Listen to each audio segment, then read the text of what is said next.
ఎత్తకాలి ఇప్పుడు వెతుకు. ఎత్తుకోమ్మా. ఎదుకో. స్టూల్ కింద ఉందేమో కుర్చీ.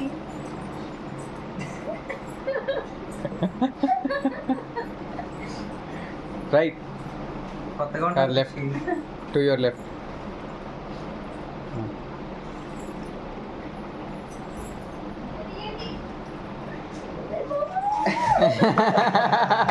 ఎత్తేసి పీకుని. అదే పడిపోద్ది, గట్టిగా పట్టుకో, బరువు ఉంటుంది. అక్కడే ఓకే, అక్కడే పెట్టుకో. కూర్చోండి. వాయించు, నొక్కు, ఈ నొక్కు. జేషిలా కూర్చో సోఫాలో ప్రాక్టీస్. వస్తుందండి.